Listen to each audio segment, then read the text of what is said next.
I'm not pulling out of my driveway. We all know what that means. It's time for the Drive to Work at Home edition.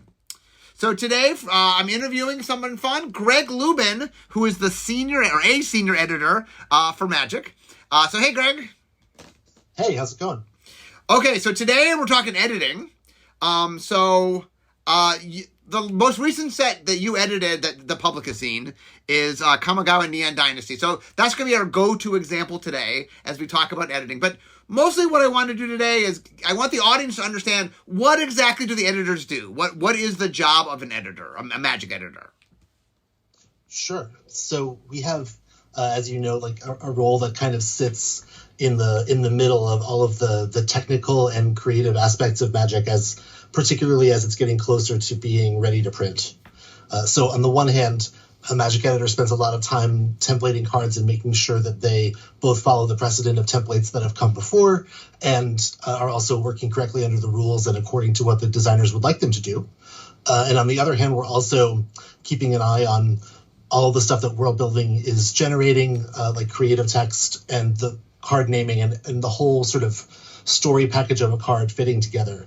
And those things are the inputs to the editing process, and we have a lot of interaction with both designers and world building designers, game designers and world building designers, that is. And then we also sort of have a hand reaching past us to the production process where we help get all of those things lined up and ready to go to print. So, for example, how many different teams do you think you interact with? Oh gosh, that's a high number. There's certainly the world building folks, both in terms of art direction and creative text. There's game design, there's play design. There's the rest of my team, which kind of makes up the rules and templating team. And then downstream from us, there are the folks who do imaging, which is to say they are the digital artists who make the art and the card framing come together to become a Magic card. And then there are also the folks who work on typesetting, the technical artists who then take that sort of mold of a Magic card and add all of the type in English and also in multiple other languages. And we interact with all of those teams. Do you ever interact with packaging? Oh, indeed we do. Although that interaction is less for the card set lead editor now usually, and we more have a dedicated person who is kind of translating both ways, because it seems as though as we've been making more and more interesting and cool things, the packaging process runs a little bit asynchronously from the card set development process, so we've had to specialize a bit. Okay, so what is the earliest you will get involved in a set? So like Neon Dynasty, let's use that as our example. What was the earliest you got involved with Neon Dynasty? I was involved in Neon Dynasty essentially right at the end of Vision, which is many, many months before we would go to print, and also several months before really the bulk of the editing work is happening. But for a set like Neon Dynasty, there were a couple of reasons to be involved so early. One, I like to be involved as early as possible, as my schedule allows, because then you get a sense for what the vision designers thought the mechanics were going to be like, and also what the early shape of the card set is going to be from a technical standpoint, making sure the template of the new mechanics will come out being functional and readable and all of those good things. But in the particular case of Neon Dynasty, I wanted to be involved early because I spent some time living in Japan and kind of a fan of some of the cultural elements that were inspirations for the set. And so I was able to kind of bring that little particular aspect of me personally to the project and kind of help along. The world building team was already doing fantastic work on that stuff, but as many eyes as possible as we have to make sure that the set is going to hit all those kind of story high notes that we want and be culturally relevant without being culturally appropriative or without getting things wrong about culture. It felt good to be involved in that kind of process early and often. Okay, so before we get past Vision, since this is the one thing that I do, so for example, I led the vision design for Neon Dynasty, and the thing where I interact with the editor, as we did in Neon Dynasty, is sometimes we're trying to do something new. It's a mechanic, and how it will be written will control how it is used. Like it's very common, for example, to say, does this fit on a card? Is this a mechanic we can even do? Can we write this on a Magic card? Yeah, that's a concern more often than I think anyone would imagine. That some of the mechanics that we try to do, especially in the early Blue Sky Vision part of the design process, turn out to be unprintable, not because they wouldn't work, but because the text to make them work would be too long to fit on cards. Yeah, and so a lot of the early, at least vision design interacting is trying to, like, usually the rule is we play with it first to see if it's fun, because we don't want to bother anybody, because if it's not fun, whatever, we won't have to worry about it. But if we like it, then we have to involve other people, and editing is one of those, to say, oh, okay, and usually when I interact with the editor, I also interact with Jess, who's the rules manager. So, like, does this work? And also, I mean, talk a little bit about you interacting with Jess and with the rules. I mean, that's a big part of the editor's job. Oh my gosh, yeah. Jess is central to pretty much everything that we do, because he's the ultimate arbiter of if we can do something under the rules currently, or if the rules can be adjusted in a way that will not be disruptive so that we can add some new technology, without kind of breaking a whole bunch of other cards that have existed in the past. He's, a stalwart and reliably awesome partner in that he always wants to cooperate to try to make the coolest thing that we can do, but also is just a walking encyclopedia of just the most mind-bogglingly granular technical minutia of the game, and he can just access that information from his brain more or less instantaneously. So it's great to work with him because he will just know if something is going to work or not. Yeah, and there's another important thing I think people need to understand about how templating works. I think there's this idea out the building, like, there's just one template, and the editor's job is to find that one template. And that's not there's a lot of art to template making. There's a lot of ways things can be templated. It's not finding the one. It's, of all these ways we could template it, which one is the best one? Which one serves the game and the gameplay the best? Yeah, I mean, occasionally we get lucky and there is something that just has a reliably standard way to be templated, and we just template it that way and call it a day, especially with, shorter abilities. Sometimes it's that way. But for the most part, you're right. There are a lot of considerations going into that. Like, for example, is this going to read in a way that is not confusing? Because it's really easy to get bogged down in language that can be ambiguous when you're trying to interpret the logic of an ability from the beginning to the end. So there's also... Oh, sorry, go ahead. No, I was just going to say, I want us to be practical here. So I was just wondering if we could pick a mechanic from Neon Dynasty and, like, look at how it's written and just, like, sort of walk through, like, what were the decisions that had to get made. Sure. So the completed mechanic was one that was actually quite involved, because, like all things that are both new and a little bit spicy, it requires a lot of thought, first on the design side, to make sure that the effect is going to work not only for the set that it's in, but also if it might have interactions with cards that have come immediately before it. So when we were in the very early development on that one... Well, first, let me read the card first.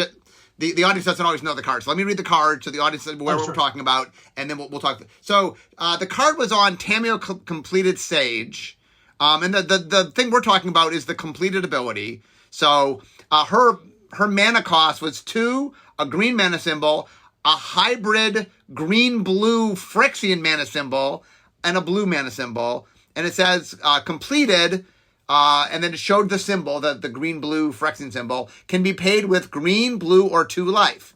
If life was paid, this Planeswalker enters with 2 fewer loyalty counters. And then real quickly, so people just know the card, Tamiyo, loyalty 5, +1, tap up to 1 target artifact or creature. It doesn't untap during its control's next untap step. -X loyalty. Exile target non-land permanent with mana value X from your graveyard. Create a token that's a copy of that card. -7 loyalty. Create Tamiyo's Notebook, a legendary colorless artifact token with spells you cost 2 less to cast, and tap, draw a card. But mostly we're going to talk about completed. So I'm going to read completed one more time, and then we're going to get in the nitty-gritty of how this all came together. So completed says... mana symbol, which represents blue-green Phyrexian mana symbol, can be paired with green, blue, or 2 life. If life was paid, this Planeswalker enters with 2 fewer loyalty counters. Okay, so let's talk about what had to go into making that a thing. So at the beginning of the process of that entire cooperation of symbols and keywords and reminder text was all really just one textual written out ability as a static ability on the Tamiyo Planeswalker. And there were a couple of different design notions of how that thing might work. Everything from starting Tamiyo with lower loyalty to, as I recall, it being like I think maybe they considered it being a cast trigger for just a second, but the main thrust of the start of it was that it was an ability that was going to be all text, and that we weren't entirely sure how it was going to function. That is, which part of the rules that was going to access. And when you first sat down to try to figure out how to make it happen, the hybrid mana symbol didn't exist yet? That's right. The hybrid mana symbol was part of the development of the templating, when we realized it would just be both a little bit easier on players to try to relate the concept to the pre-existing phenomenon of Phyrexian mana, and also, frankly, just kind of cool to add that new layer as something that was exciting that you could see on the card straight away. And you bring up a really important point here, which is the audience learns things over time. So when you're trying to do something new, when you can lean on known things. So, for example, if I show you a hybrid green-blue Phyrexian mana symbol, which is something you've never seen before, the average player has some idea what that does because they understand hybrid mana and they understand Phyrexian mana. And so, we can front-load a lot of information in things you already know. Yeah, absolutely. And even if you can't immediately guess what that's going to do, it points your brain in the right direction, right? You're looking for the reminder text that's going to tell you, how does this relate to the Phyrexian mana I already know and love? And the hybrid mana that I already know and love. And so, yeah, just as you were saying, it kind of primes the brain to embrace something that you already know and then add kind of a new layer of coolness to it. And it's funny, behind the scenes from a game design standpoint, we went through numerous how exactly Tamiyo works. There were a lot of different things we tried. We had Phyrexian loyalty, and we tried all sorts of crazy things. But what we're talking about now is game design figured out how they wanted it to work. It's a matter of, okay, how does the card make that happen? How do we communicate that? And the other thing that people might not realize is a lot of times it's we want to do this functionality. Can we do this functionality? Does it work in the rules? Is there a way to write it so that people understand it? And a lot of, I assume, editing is, how do we make it so, is it doable? Can we do it? Yeah, absolutely. And that aspect of the decision-making process really came to bear when we were deciding whether or not to keyword the mechanic itself. Because there's some advantage to, with something brand new, being able to just spell it out on the cards so that there's nothing to be left aside that you have to kind of go and look at the rules more specifically if you want to figure out more complex interactions. But on the other hand, creating a keyword in that way really opens the road for shorthanding. Yeah, let me explain something to the audience that it's a little cheat we use all the time. When you have the sort of normal text, you have to be very exact. You magic language is a very exacting thing. That's what we talk about templates. But when it's reminder text, the rules aren't quite as harsh about it. You are allowed to be a little more easy to understand, but not technically quite as clean. And we take it, that's one of the reasons we talk about whether we keyword or something. There is some latitude from keywording something that it makes it a little bit easier to write because there's less rules we have to follow, essentially. Yeah, at least there are fewer rules that we have to follow with respect to making sure that every last bit of information that is necessary is on the card itself. We definitely, though, have to then craft reminder text, which is a whole different part of this process where you're essentially kind of borrowing from Magic rules language to make sure that you get the point across clearly to the player without having to necessarily list the comprehensive rules definition of a thing that's happening. Crafting reminder text is another big part of the editor's role in the process, trying to balance the needs of a player who has never seen this thing before ever and may be relatively unfamiliar with Magic against the needs of someone who is a highly advanced Magic player and who wants to know everything about the rules interaction that they could know up front from reading what is there on the card. And it's definitely always a balancing act to try to get it right, or at least as close to right as possible for both of those audiences. So how long do you think it took from here's the idea to here's the thing we agreed we're going to do? How long did that take? about, I want to say 3 months from the very beginning of discussion to we are definitely doing this thing, and this is our awesome way forward. Because another thing that would be, I think, very not clear from the outside of how much goes into developing something like this. Before we decided to make a hybridized Phyrexian mana symbol, that asset as a graphical asset didn't exist. So it doesn't exist in any of our channels for developing frames and typesetting. Isn't an asset that can be called by any of the stuff that we use to make sure that our cards are consistent looking. So we have to sort of reinitiate part of our creative process, the same one that develops set expansion symbols for all intents and purposes, to create this new thing that then we're going to refer to both in online formats and in scripts that pick up symbols for typesetting, and have that kind of coincide with the development process already in flight. So it's an interesting dance between teams that are working directly on rules and designers that are working on sets, and then folks who are working on making the card look good. And all of that was happening, the monosymbols development, and also the sort of change in the mechanic to be a direct reference really to Phyrexian mana. It was a little bit fuzzier earlier in the development process. I'm not sure if you remember at that part where it was thinking that it might be just that there was a 2 loyalty difference in Planeswalkers that were Phyrexianized that might depend on something other than a player giving up life. And so as that notion began to crystallize, and kind of hanging the concept on Phyrexian mana just seemed like a more and more cool idea, then we have to kind of marshal all of the amazing people that do work on Magic sets to reimagine a little bit, what they thought the graphical assets and the rules language for this thing was going to be. And you bring up a really good point that one of the challenges of editing is a Magic card is not made by one group. That there's lots of different people doing lots of different parts of the pieces of it. And like part of editing's job is to go, oh, well, this task is this group. Like, for example, right.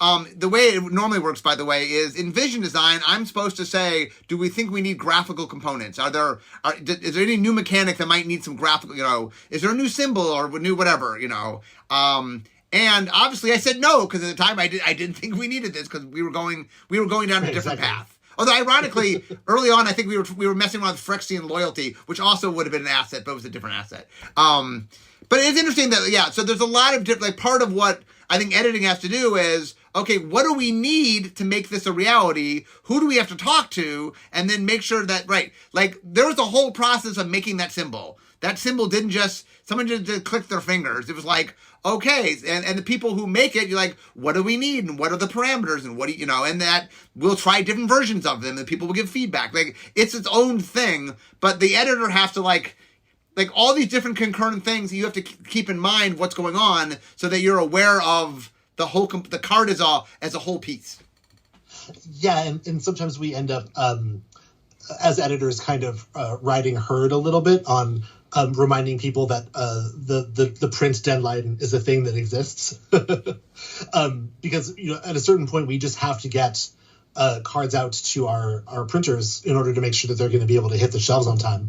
And that point in time is it's far away from the early design process, and it's a little bit shrouded in mystery if you're on the game design side, because it's not something you usually have to interact with. So in a case like that, where we're developing new assets, we're kind of creating some process ad hoc and making sure that we are getting all of the appropriate people to see those things in a quick enough period of time that we can act on them. So in the case of that symbol, I remember we prototyped, I think, 3 or 4 different versions of it, and workshopped them a bit, and then got happily, inside the building at Wizards, as we have a whole lot of Magic fans. So it's nice to be able to rely on getting a whole bunch of people in a room together who are passionate about Magic so that they can weigh in on, if you're looking to see this symbol and you want to be able to grok its meaning right away, which one of these works for you? Then we can narrow down kind of the right direction, and then get some leadership folks involved in approving that artistic look, because who knows when we might use that symbol again. When we're creating something like this, we have to assume that it's going to be a thing that we're using not just this one time, but going forward forever if we ever decide to use that mechanic again. Right. We always have to be future facing in that. Let's assume if we make it, this is what it's going to be if we ever use it again.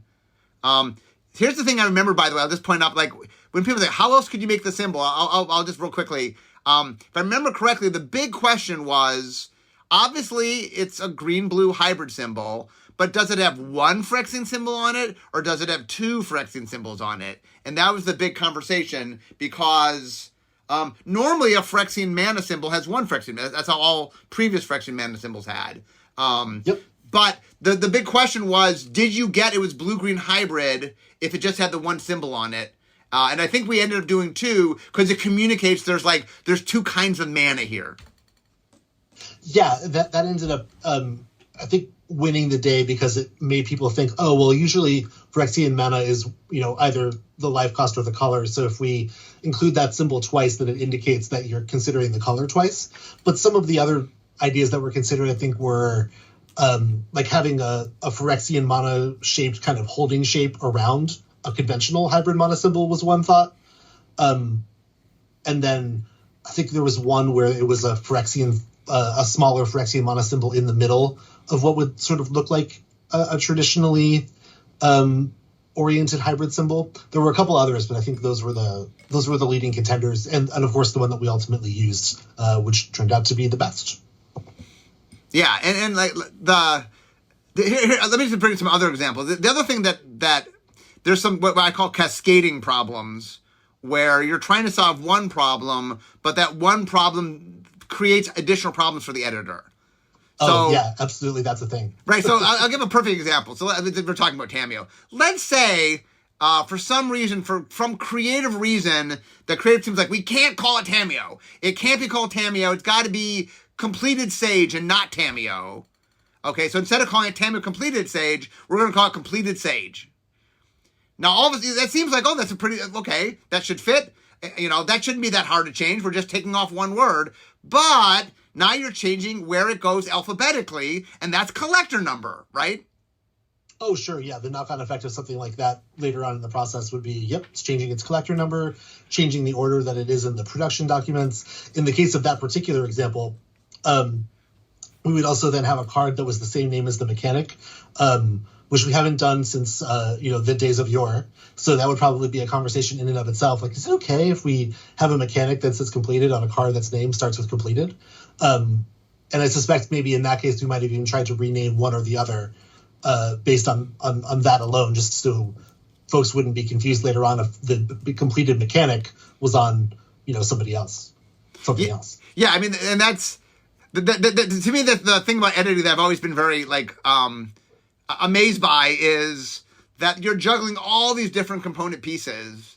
I won't go into details, but for example, I just did set design, or I did a while back, but on Infinity, where Matt Tabak was my editor, and we were hammering out a lot of really weird things because a lot of the process late in with the set designer and the editor is for example, sometimes something doesn't fit. Here's a real classic example. You go to template it and it doesn't fit, and you have to go back to the designer, the set designer, set lead, and say, okay, you can't do what you want to do exactly. Here are the options. Here's what you could do, but what you want to do isn't doable.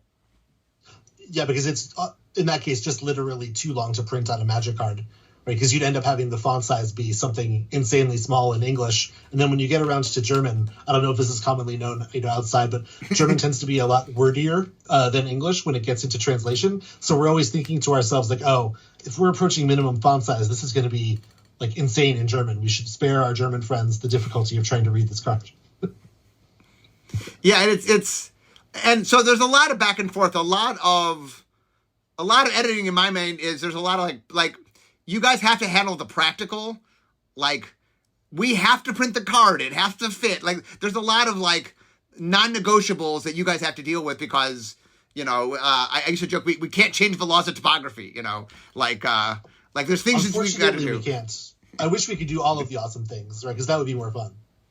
And then that's the thing that I as something I got a lot of appreciation. I mean, I do interact with you on vision design, but I got a lot of appreciation working set design because the number of conversations that Matt and I would have about very important things, but they were just like little minutia. And also, like, for example, there's things that have to do with like names and flavor text, and there's all sorts of, every single part of the card goes under scrutiny, and you really have to make a lot of decisions. And the editor is kind of the person coming back to you and saying, okay, either this can or can't be done, but do you want this? And if you want this, here's the consequences. And there's a lot of sort of discussions with the editor that the editor is sort of saying, look, here's ways we can do it, but there comes with costs and things for doing things.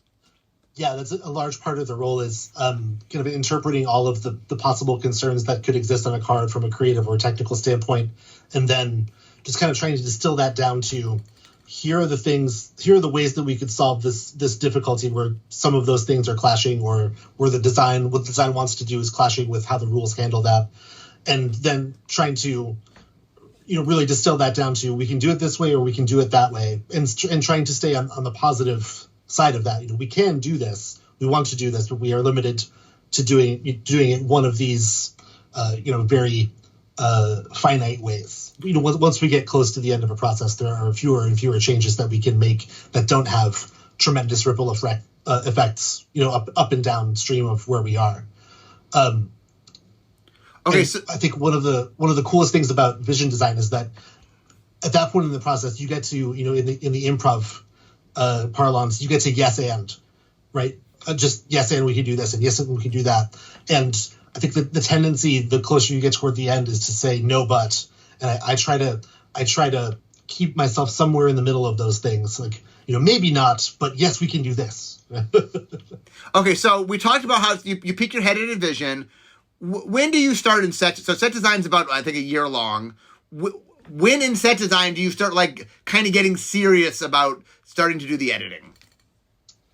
I think we get serious right around a point that designers call set design 1. Okay.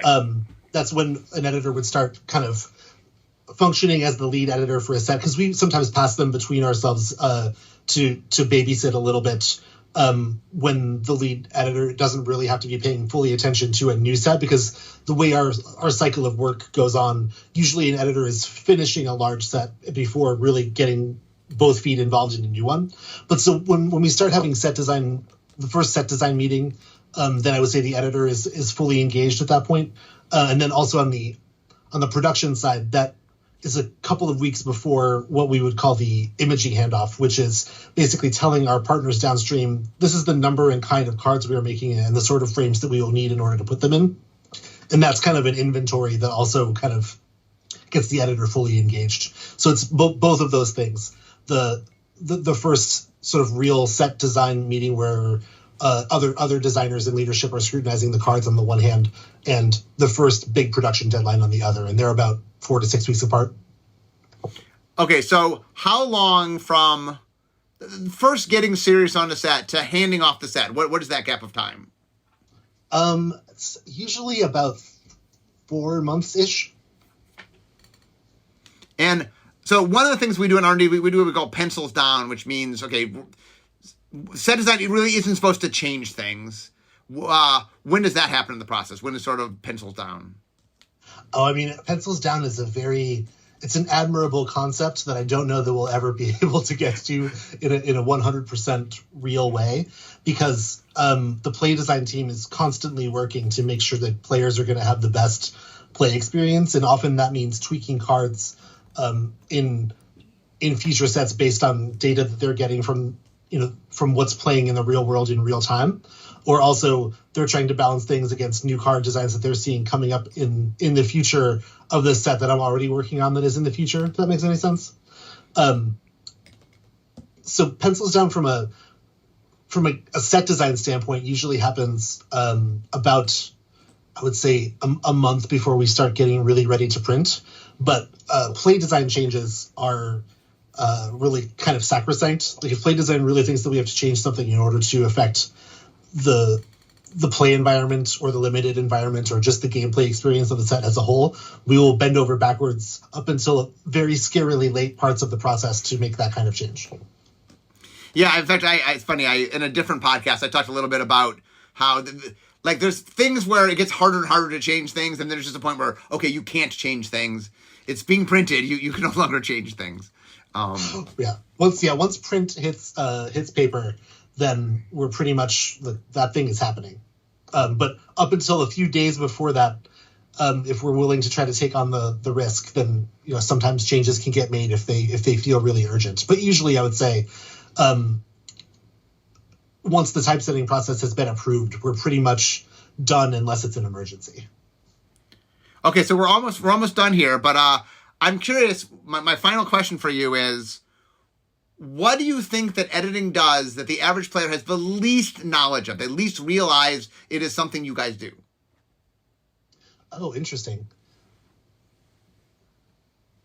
That could be so many things. I wish I had prepared an answer for this question. But I think probably players would be surprised how much of a retroactive impact editing work has on the design process, both in terms of evaluating what's there in the set that we're currently working on and helping designers get what they want out of the cards by changing the templating, or in that same vein, using new templating technology to flow changes back through design so that a certain bit of technology and templating will take up fewer words, thus giving designers more space to work with to do more involved and interesting card designs. So I think maybe that on the one hand, or I think people would also be surprised, especially in the last couple of years, how closely we work with the digital teams to try to make sure that the digital play experience is going to be as well optimized as the paper playing experience is.